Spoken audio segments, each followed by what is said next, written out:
Hi hello నమస్తే అండి. Welcome back to Krishna's kitchen. ఈరోజు వీడియో వచ్చేసి దసరా స్పెషల్ అండి. 3 రకాల పిండి వంటలు చేసుకుందాం. అందులో ఒకటి వచ్చేసి చెక్కలు, కజ్జికాయలు, కారాలండి. చాలా ఈజీగా సింపుల్గా చేసేసుకుందాం, చాలా త్వరగా. హాలిడేస్ కాబట్టి పిల్లలు కూడా చాలా ఇష్టంగా తింటారు. ఇప్పుడు ఈ 3 రకాల వంటలు, పిండి వంటలు ఎలా తయారు చేయాలో వీడియోలోకి వెళ్ళి చూసేద్దాం పదండి.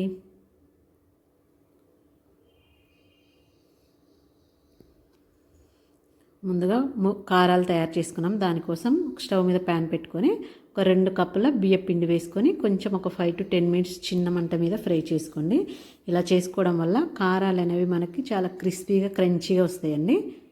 ఒక 5 నిమిషాలు బాగా ఫ్రై చేసుకుంటే సరిపోయిద్దండి, ఎక్కువసేపు చేయక్కర్లేదు. ఒక 5 నిమిషాలు మీడియం మంట పెట్టుకొని బాగా ఫ్రై చేసుకోవాలి బియ్యం పిండిని. ఇది పొడి బియ్యం పిండి అండి, పట్టించింది. ఇలా చేసుకున్న దాన్ని ఒక ప్లేట్లో తీసుకొని పక్కన పెట్టేసుకోండి.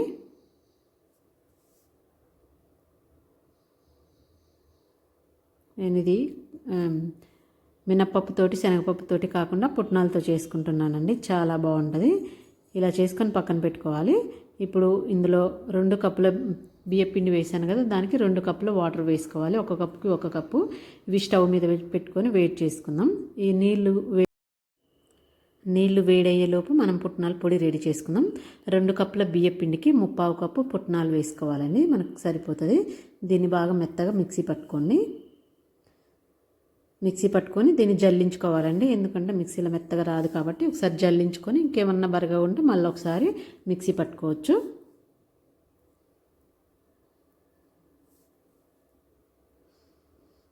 చూడండి, ఇలా బాగా మొత్తము జల్లించుకోవాలి. నాకు అయితే కొంచెమే వచ్చిందండి, అందుకే నేను మళ్ళీ పట్టట్లేదు. కొంచెం ఎక్కువ బరకు వస్తే మళ్ళీ ఒకసారి మిక్సీ పట్టుకొని జల్లించుకోండి. ఇలా వేసుకొని దీన్ని మొత్తం బాగా కలుపుకోండి. బియ్యం పిండి, పుట్నాల పిండి కలిసేలాగా బాగా కలుపుకోండి.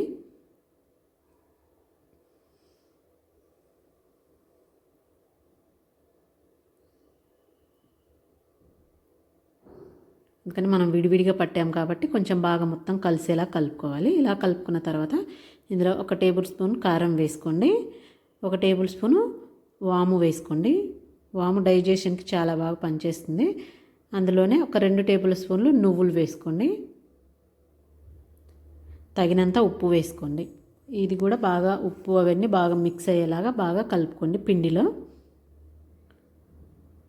కొంచెం ఇంగువ అండి, ఇంగు వేసుకోవడం వల్ల ఈ మురుకులలో చాలా టేస్టీగా ఉంటుంది. ఒక చిటికెడు ఇంగువ వేసుకొని ఇప్పుడు మొత్తం మిక్స్ చేసుకోండి. ఇలా మిక్స్ చేసుకున్న తర్వాత ఇక మనకు నీళ్ళు బాగా కాగిపోయినాయి కదండి, ఆ వాటర్ కొంచెం కొంచెంగా వేసుకొని గరిటెతోటి కలుపుకోండి. ఫస్ట్ ఒకేసారి చేయి పెట్టామంటే వేడి నీళ్ళల్లో కాలిపోతుంది. మనకి 2 కప్పులకు 2 కప్పుల వాటర్ అయితే సరిపోతాయండి, కరెక్ట్గా సరిపోతాయి. ఒకవేళ సరిపోకపోతే ఇంకొంచెం ఎక్కువ వేరే వాటర్ తీసుకొని వేడి చేసుకొని వేసుకోండి. ఇలా కలుపుకొని ఒక 5 నిమిషాలు పక్కన పెట్టుకొని చల్లగైన తర్వాత మళ్ళీ హ్యాండ్తో కలుపుకోండి. చూడండి, చల్లగైన తర్వాత ఇలా బాగా మెత్తగా కలుపుకోండి. నేను కింద వేసి కలుపుతున్నానండి, మనకు బాగా కలుస్తుంది. ఎంత బాగా కలుపుకుంటే మనకు మురుకులు అనేది అంత బాగా వస్తాయి, బాగా క్రిస్పీగా క్రంచీగా వస్తాయండి. బాగా కలుపుకోండి కలిసేలాగా. మరి జారుగా కలుపుకోవద్దు, అట్లానే గట్టిగా కలుపుకోవద్దండి. చూడండి, ఇలాగ చపాతీ పిండిలాగా కలుపుకోవాలి. ఇలా కలిపేసుకొని ఇప్పుడు ఈ ముద్దను పక్కన పెట్టేసుకోండి. పక్కన పెట్టుకొని దాని మీద ఒక ప్లేట్ కానీ క్లాత్ కానీ ఏదన్నా వేసుకోండి, ఆరిపోకుండా ఉంటుంది. చూడండి, ఇలాగా మురుకుల గిన్నె తీసుకొని నేను స్టార్ ఉన్నది తీసుకున్నానండి. మీరు స్టార్ది లేదంటే రౌండ్ది అయినా తీసుకోవచ్చు. తగినంత పిండి అందులో పెట్టుకొని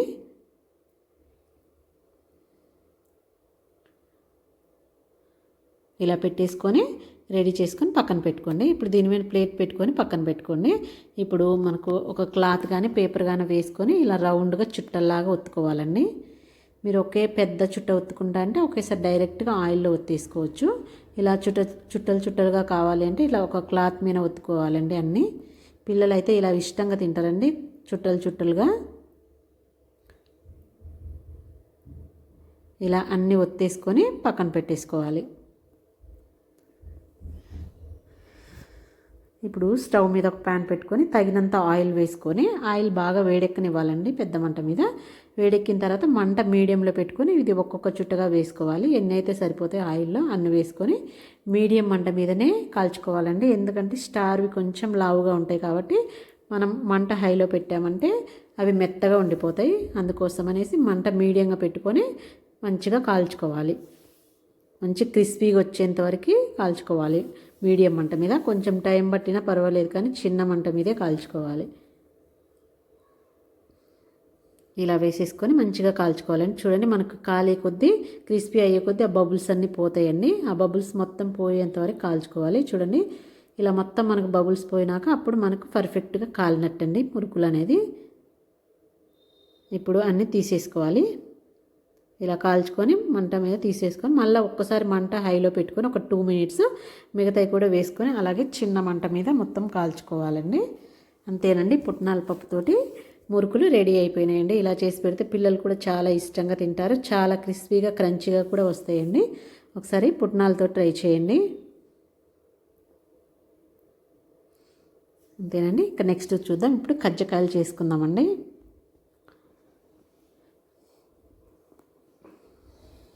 ఇవి కూడా చాలా సింపుల్గా ఈజీగా చాలా త్వరగా చేసేసుకోవచ్చండి. ఇప్పుడు దానికోసం ఒక బౌల్ తీసుకొని అందులో 1 కప్పు మైదా పిండి వేసుకోవాలి. అందులోనే 1 కప్పు గోధుమ పిండి వేసుకుంటున్నానండి. మీకు కావాలంటే మొత్తం మైదాతో చేసుకోవచ్చు, లేదంటే మొత్తం గోధుమ పిండితో అయినా చేసుకోవచ్చు. నేను అది 1 కప్పు ఇది 1 కప్పు వేసాను. అందులో కొంచెం ఒక పించ్ ఆఫ్ సాల్ట్ వేసుకోండి. 1 టేబుల్ స్పూను ఉప్మా రవ్వ వేసుకోండి. సూజీ రవ్వ అంటారు కదా, అది వేసుకోండి. 1 టేబుల్ స్పూన్ సరిపోయిద్దండి. ఇప్పుడు దీన్ని మొత్తం మిక్స్ చేసుకోండి బాగా. ఇలా మిక్స్ చేసుకున్న తర్వాత దీంట్లో ఒక 2 టేబుల్ స్పూన్లు ఆయిల్ వేడి చేసుకొని వేసుకోవాలండి. ఆయిల్ అయినా పర్లేదు, లేదా నెయ్యి అయినా వేసుకోవచ్చు, లేదంటే బటర్ అయినా వేసుకోవచ్చు. వేసుకొని దీన్ని మొత్తం ఇలా బాగా స్పూన్తో కలిపి చల్లగైన తర్వాత హ్యాండ్తో కలపండి. ఇలా ఆయిల్ వేసుకొని రవ్వ వేసుకోవడం వల్ల మనకి కాల్చిన తర్వాత క్రిస్పీగా వస్తాయండి. మెత్తగా ఉండకుండా, అలానే గట్టిగా ఉండకుండా వస్తాయి. చూడండి, ఆయిల్ అంతా బాగా మన పిండిలో కలిసిపోయి ముద్ద అయ్యేలాగా కలుపుకోవాలి. ఇలాగా ఇప్పుడు కొంచెం కొంచెం వాటర్ వేసుకుంటూ మన చపాతీ పిండిలాగా కలుపుకోవాలి.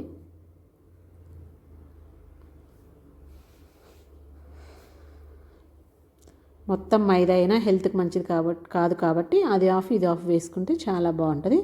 చూడండి, ఇలా మొత్తం బాగా కలుపుకొని పక్కన పెట్టేసుకోవాలి దీన్ని. ఇప్పుడు దాంట్లోకి స్టఫింగ్ రెడీ చేసుకుందాం. దానికోసమని నేను ఒక కొబ్బరికాయ తీసుకున్నానండి. ఇది కొంచెం ముదురుగా ఉండే కొబ్బరికాయ తీసుకోండి. పచ్చి కొబ్బరి పాడవుతుంది అనుకుంటారేమో, కానీ ఏం పాడవదండి. 10 to 15 డేస్ వరకు నిల్వ ఉంటాయి. ఇలా తీసుకొని ఇక లావుగున్న దానికి తురుము పట్టుకోండి. మరి సన్నగా కాకుండా కొంచెం లావుగా పొడవుగా ఉండేదాన్ని మొత్తం ఇలా తురుము పట్టుకోండి. కొబ్బరి మాత్రం కొంచెం ముదిరింది తీసుకోండి, మరి లేతగా ఉండేది కాకుండా. అప్పుడే మనకు తురుము పట్టుకోవడానికి వస్తుంది. ఇవి కూడా బాగుంటాయి పాడైపోకుండా. మొత్తం ఇలా తురుము పట్టుకొని పక్కన పెట్టేసుకోండి. ఇప్పుడు స్టవ్ మీద ఒక ప్యాన్ పెట్టుకొని ఒక 2 టేబుల్ స్పూన్లు నెయ్యి వేసుకోవాలి.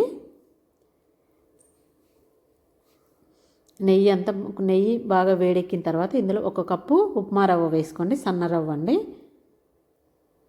వేసుకొని చిన్న మంట మీద ఇది మంచి కలర్ వచ్చేంతవరకు, మంచి కలరు సువాసన వచ్చేంతవరకు చిన్న మంట మీద మాత్రమే ఒక 5 to 10 మినిట్స్ బాగా ఫ్రై చేసుకోండి. మీరు పెద్దగా పెట్టారంటే అడుగు అంటుతుందండి, అది ఒక రకమైన స్మెల్ వస్తుంది. సో చిన్న మంట మీద మాత్రమే ఫ్రై చేసుకోవాలి దీన్ని. రవ్వని మంచి కలర్ మారింది చూడండి, ఇలా కలర్ మారేంత వరకు బాగా ఫ్రై చేసుకోవాలి. ఇలా ఫ్రై చేసుకున్న దాన్ని ఇప్పుడు ఒక బౌల్లో వేసి పక్కన పెట్టుకోవాలి.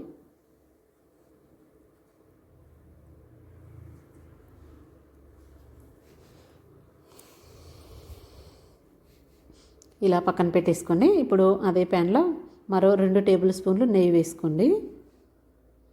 నెయ్యి వేసుకొని మనం తురిమి పెట్టుకున్న కొబ్బరి వేసుకోండి. కొబ్బరి కొలత అనేది ఏం లేదండి. రవ్వకి మనకు ఎక్కువ కావాలంటే కొంచెం ఎక్కువ వేసుకోవచ్చు, లేదు కొంచెం తక్కువ కావాలంటే తక్కువ వేసుకోండి, లేదంటే 2 సమానంగా అయినా వేసుకోవచ్చు అండి. నేనైతే రవ్వ ఎంత ఉందో ఇది కూడా అంతే వేసుకున్నాను. కొబ్బరి కూర కూడా అంతే వేసుకున్నాను. రవ్వ ఎంత తీసుకున్నానో అంతే వేసుకున్నానండి. ఇది కూడా చిన్న మంట మీద మంచిగా కలర్ వచ్చేంత వరకు ఫ్రై చేసుకొని అందులో వేసేసుకొని కొంచెం చల్లగా అయ్యేంత వరకు పక్కన పెట్టుకోండి.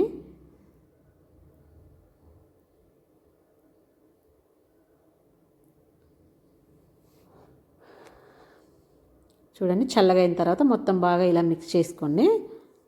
ఇప్పుడు ఇది పక్కన పెట్టేసుకొని ఇందులోకి నేను బాదం పప్పులు జీడిపప్పులు తీసుకున్నానండి. ఒక 10 నుంచి 15 కలిపి, ఒక 2 కలిపి ఒక 30 అలా ఉంటాయి. మనకు ఎంత ఎక్కువ కావాలన్నా వేసుకోవచ్చు, తినేటప్పుడు బాగుంటాయి. ఇప్పుడు మరొక టేబుల్ స్పూను నెయ్యి వేసుకొని నేను ఇవి సన్నగా కట్ చేసుకున్నానండి. లేదంటే మీరు ముందుగా వేయించుకొని మిక్సీలో కొంచెం బరగ్గా మిక్సీ అయినా పట్టుకోవచ్చు. ఇలా సన్నగా కట్ చేసుకుంటే మనకు తినేటప్పుడు తగులుతూ టేస్ట్ బాగుంటాయి. పిల్లలు కూడా పప్పులు ఉంటే చాలా ఇష్టంగా తింటారు, డ్రై ఫ్రూట్స్ కాబట్టి. దీన్ని కూడా చిన్న మంట మీద పెట్టుకొని మంచి కలర్ వచ్చేంత వరకు ఫ్రై చేసుకొని మనం రెడీ చేసుకుని ఈ స్టఫింగ్లో వేసుకొని మొత్తం మిక్స్ చేసుకోండి.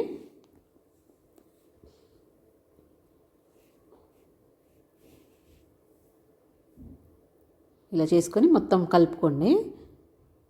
ఈ జీడిపప్పులు, బాదం పప్పులు, కొబ్బరి, రవ్వ ఇదంతా కొంచెం చల్లగా అవ్వనివ్వండి. చల్లగా అయ్యేంతవరకు పక్కన పెట్టేసుకొని ఇప్పుడు దాంట్లోకి నేను 1 కప్పు రవ్వ, 1 కప్పు కొబ్బరి కూర తీసుకున్నాను కదా, అందులోకి 1 కప్పు బెల్లం వేసుకున్నాను. మొత్తం 1½ కప్పు వేసుకోవాలి. 1 కప్పు బెల్లము, 1/2 కప్పు షుగర్ వేసుకున్నాను. మీకు మొత్తం బెల్లం అయినా వేసుకోవచ్చు, లేదంటే మొత్తం షుగర్ అయినా వేసుకోవచ్చండి. బెల్లం బాగా మెత్తగా మిక్సీ పట్టి వేసుకున్నా. ఇప్పుడు షుగర్ కూడా మెత్తగా మిక్సీ పట్టి అందులో వేసేసుకోవాలి. 1½ అయితే సరిపోయిద్దండి ఒకటికి. నేను అది ఒకటి ఇది ఒకటి కాబట్టి మనకి కొబ్బరితో అంత లెక్క ఉండదు కాబట్టి రవ్వ ఒకటి తీసుకున్నాను కాబట్టి 1½ షుగర్ వేసుకుంటే సరిపోయిద్ది. అందులో 1 టేబుల్ స్పూన్ ఇలాచి పౌడర్ వేసుకొని బాగా కలుపుకోండి. టోటల్గా 2, 1 రవ్వ 1 కొబ్బరి కాబట్టి 1½ షుగర్ తీసుకున్నానండి. షుగర్ అయినా బెల్లం అయినా ఏదైనా ఒక 1 ఏమో బెల్లము, 1/2 షుగర్, 1½ అయితే కరెక్ట్గా మనకు సరిపోయిద్ది. అంత స్వీట్ ఉండదు, అలాగని చప్పగా ఉండదండి. ఇంకొంచెం ఎక్కువ కావాలంటే షుగర్ ఇంకొక 3-4 టేబుల్ స్పూన్లు తీసుకోండి. ఇప్పుడు మనం ముందుగా కలిపి పెట్టుకున్నాం కదా పిండిని, దీన్ని చిన్న చిన్న ఉండలు చేసుకోండి. మనకు పూరి సైజ్ అంత ఉండలు చేసుకోండి.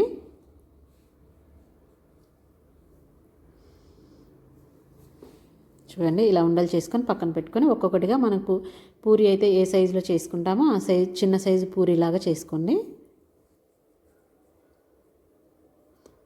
కొంచెం ఆయిల్ ఎక్కువ వేయొద్దండి, మనకు మళ్ళీ అంటుకోసి. కొంచెం ఆయిల్ వేసుకొని పూరిలాగా చేసుకోవాలి. ఇప్పుడు దీన్ని మీకు కజ్జికాయలు పెద్దగా కావాలి అంటే ఇంకొంచెం పిండి తీసుకొని పెద్దగా చేసుకోండి. ఇవైతే మీడియంగా చేసుకుంటే సరిపోయిద్దండి. చూడండి, ఇలా చేసుకొని మనం రెడీ చేసుకున్న స్టఫ్ని ఇందులో పెట్టుకోవాలి. మనకు ఎంత అయితే పడుతుందో అందులో అంత పెట్టుకొని ఇలా మెల్లిగా రవ్వ అనేది అంటుకోకుండా చక్కగా క్లోజ్ చేసుకోవాలండి. ఇలా క్లోజ్ చేసుకొని ఇలా అల్లుకోండి. ఒకవేళ మీ దగ్గర మీకు అల్లుకోవడం రాదు అనుకున్న వాళ్ళు, మనకి ఇప్పుడు కజ్జికాయలు చేసుకునేవి దొరుకుతాయండి, ఆన్లైన్ దొరికితే షాప్లో అయినా ఇస్తారు, వాటితోటి చేసుకోవచ్చు. నేనైతే నాకు అల్లినవే ఇష్టం కాబట్టి నేను మొత్తం ఇలాగే అల్లుకున్నానండి. వచ్చిన వాళ్ళు ఉంటే ఇలా అల్లుకుంటేనే బాగా చూడడానికి అందంగా ఉంటాయి మనకి. మిగతాయి కూడా ఇలాగే మొత్తం అల్లుకోండి. లేదు అంటే మనకు అల్లుకొని రానప్పుడు అది తీసుకొని మిగతాయన్నీ ఇలా చేసేసుకోండి. ఈ మీడియం సైజ్ అయితేనే కరెక్ట్గా సరిపోతాయండి. పిల్లలు కూడా వేస్ట్ చేయకుండా తింటారు. మొత్తం ఇలాగే అల్లుకోండి. ఇది అనేది అంటించేటప్పుడు చాలా జాగ్రత్తగా అంటించుకోవాలండి. మనకు మళ్ళీ పిండి అనేది కాల్చేటప్పుడు బయటకు వస్తుంది, అది రాకుండా నీట్గా అంటించుకోవాలి. ఇలా అన్నీ అల్లుకొని పక్కన పెట్టుకొని దాని మీద ఒక క్లాత్ వేసుకోండి, ఆరిపోకుండా ఉంటాయి. ఒక 10-15 చేశాక కాల్చుకోండి. లేదంటే మళ్ళీ మొత్తం పూర్తిగా ఆరిపోయినాయి అంటే మనం కాల్చేటప్పుడు అది విడిపోయిద్దండి మనం అల్లిన దగ్గర. ఇప్పుడు స్టవ్ మీద ఆయిల్ పెట్టుకొని, ఆయిల్ మరీ ఎక్కువ కాగొద్దండి, కొంచెం మీడియం మంట మీద కాల్చుకోవాలి. ఇలా కాలిన తర్వాత ఇవి ఒక్కొక్కటిగా ఎన్నైతే పడతాయో అన్ని వేసుకొని మంట మాత్రం సిమ్లో పెట్టుకొని కాల్చుకోవాలి. లేదంటే మైదా పిండి కదండి, ఇది త్వరగా కలర్ వచ్చేస్తుంది. గోధుమ పిండి, మైదా పిండి మనకి లోపల అనేది మెత్తగా ఉండిపోయిద్ది. అలా కాకుండా మీడియం మంట మీద ఒక 5 మినిట్స్ ముందుగా కాగనివ్వాలి. ఆ తర్వాత ఇవి వేసుకొని చిన్న మంట మీద మాత్రమే మంచి కలర్ వచ్చేంత వరకు కాల్చుకోవాలి. చూడండి, ఈ కలర్ వస్తే మనకు పర్ఫెక్ట్గా సరిపోద్దండి. ఇలా కలర్ వచ్చేంత వరకు కాల్చుకోవాలి. మిగతా అన్నీ కూడా అలాగే కాల్చుకోవాలండి. ఇంకా నెక్స్ట్ వాయి కూడా మొత్తం సిమ్లోనే పెట్టుకొని కాల్చుకోండి. అప్పుడు మనకు క్రిస్పీగా వస్తాయి. మనకి మెత్తదనం అనేది లేకుండా క్రిస్పీగా వస్తాయి కజ్జికాయలు ఇలా చేసుకోవడం వల్ల.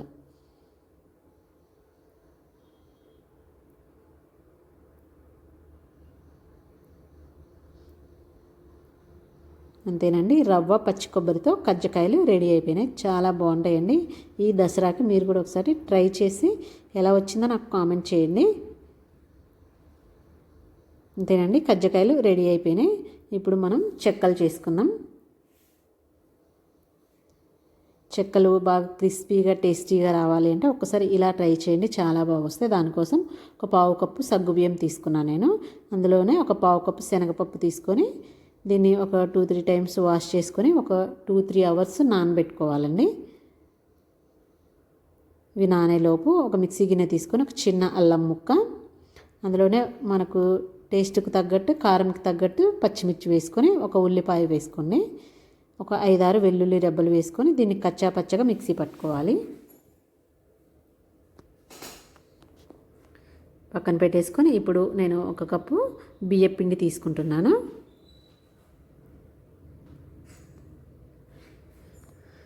ఇందులో ఒక 2 టేబుల్ స్పూన్లు ఆయిల్ వేడి చేసుకొని వేసుకోవాలి. ఎందులో అయినా ఆయిల్ వేడి చేసుకుంటే మనకు క్రిస్పీగా వస్తాయండి. చెక్కలైనా కానీ కారాలైనా కానీ ఎందులోనైనా ఇలా వేసుకొని ఇప్పుడు దీన్ని మొత్తం మిక్స్ చేసుకోవాలి. ఆయిల్ అంతా పిండికి మొత్తం బాగా కలిసేలాగా కలుపుకోండి. ఇట్లా పిసుకుతూ బాగా కలుపుకుంటే మనకు ఒక దగ్గర ఉండకుండా ఆయిల్ మొత్తం అనేది బాగా కలిసిపోతుంది. ఇలా కలుపుకున్న దాంట్లో మనం నానబెట్టుకున్న సగ్గుబియ్యం శనగపప్పు వేసుకోవాలి. అందులోనే తగినంత సాల్ట్ వేసుకోండి. కొత్తిమీర సన్నగా కట్ చేసుకొని వేసుకోండి. కొత్తిమీర, కరివేపాకు, మనం మిక్సీ పట్టి పెట్టుకున్న ఈ పచ్చిమిర్చి పేస్ట్ కూడా వేసుకోండి. మీకు ఒకవేళ కారం తక్కువ అనిపిస్తే కొంచెం కారంకైనా వేసుకోవచ్చండి. ఇలా అంతా వేసుకొని బాగా మిక్స్ చేసుకొని ఇప్పుడు మనకు ఒకవేళ సాల్ట్ సరిపోకపోతే వేసుకోండి. ఇవి వేయించుకున్న పల్లీలండి, నేను కచ్చా పచ్చగా దంచుకున్నాను రోట్లో వేసుకొని. ఇవి కూడా వేసుకొని మొత్తం మిక్స్ చేసుకోండి. ఇప్పుడు ఈ వాటర్ కొంచెం లైట్గా వేడి చేశాను, మరి ఎక్కువ కాదండి, జస్ట్ కొంచెం వాములాగా వేడి చేశాను. ఆ వేడి వాటర్ వేసుకొని కొంచెం కొంచెంగా మొత్తం బాగా కలుపుకోండి. వేడి వాటర్ వేయడం వల్ల మనం ఆయిల్ వేస్తాం కాబట్టి చల్లది వేస్తే ఆయిల్ అనేది కొంచెం గట్టి పడుతుందండి. వేడి వాటర్ వేస్తే ఆయిల్ గట్టి పడకుండా ఉంటుంది. మనకి చెక్కలు వచ్చేటప్పుడు కూడా కాల్చేటప్పుడు క్రిస్పీదనం అనేవి వస్తాయి. అందుకోసం అని వేడి నీళ్ళు వేసుకుంటే మంచిది, చెక్కలకు కానీ కారాలకు కానీ. ఇలాగా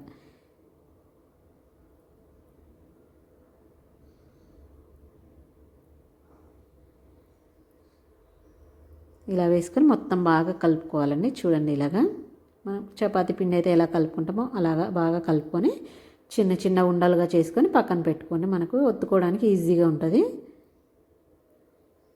మీ సైజుని బట్టి చేసుకోండి. ఒక క్లాత్ వేసుకున్నామంటే మనం తడి చేసి క్లాత్ని వేసుకోవాలి, మనకు పిండి అనేది ఆరిపోకుండా ఉంటుంది. ఇలా పెట్టుకొని మనం ఇప్పుడు పూరి ప్రెస్ తీసుకొని దాంట్లో ఒత్తుకుందామండి. పూరి ప్రెస్లో ఒక కవర్ వేసుకొని కవర్కి ఆయిల్ రాసుకోవాలి. ఆయిల్ రాసుకొని ఒత్తుకోవాలి. నేను చిన్నవి కాబట్టి ఒక్కసారి 3 పెట్టి ఒత్తున్నానండి. మీకు పెద్ద సైజు కావాలి అంటే ఒక్కొక్కటి పెట్టుకోవచ్చు.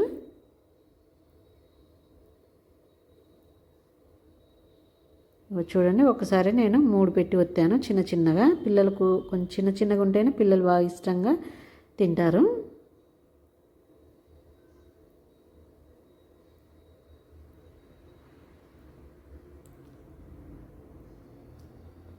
అన్నీ ఇలాగే చేసుకొని పక్కన పెట్టేసుకోవాలి.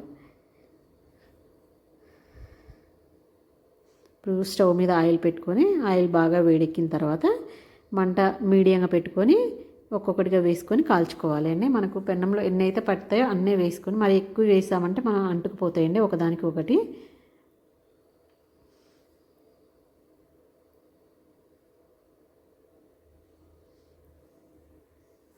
ఇలా వేసుకొని చెక్కలు కూడా చిన్న మంట మీదనే కాల్చుకోవాలండి, మీడియంగా. మరి హైలో పెడితే మనకు కలర్ అయితే వచ్చేస్తాయి, కానీ మనం తినేటప్పుడు మెత్తగా సాగుతూ ఉంటాయండి. క్రిస్పీగా కాలితేనే చెక్కలు పలపల అంటూ వస్తాయి, లేదంటే మనకు మెత్తగా ఉండి ఇలా సాగినట్టు అవుతాయి.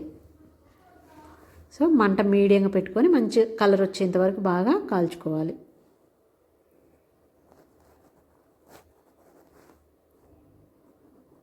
చూడండి, ఇది మంచి కలరు. చూడండి, సగ్గుబియ్యం మనకు అలాగే వేసాం కాబట్టి సగ్గుబియ్యం బాగా పొంగి మంచిగా కనిపిస్తున్నాయి.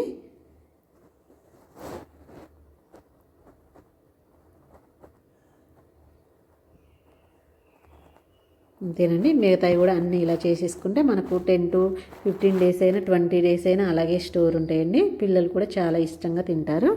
అంతేనండి, 3 రకాల పిండి వంటలు అయితే రెడీ అయిపోయినాయి. చూడండి, నా వీడియో నచ్చినట్టయితే మీ ఫ్రెండ్స్కి రిలేటివ్స్కి షేర్ చేయండి. ఇంకొక వీడియోలో మళ్ళీ కలుద్దాం friends. Thank you for the watching. కొత్తగా చూసే వాళ్ళంటే నా ఛానల్ని సబ్స్క్రైబ్ చేయండి.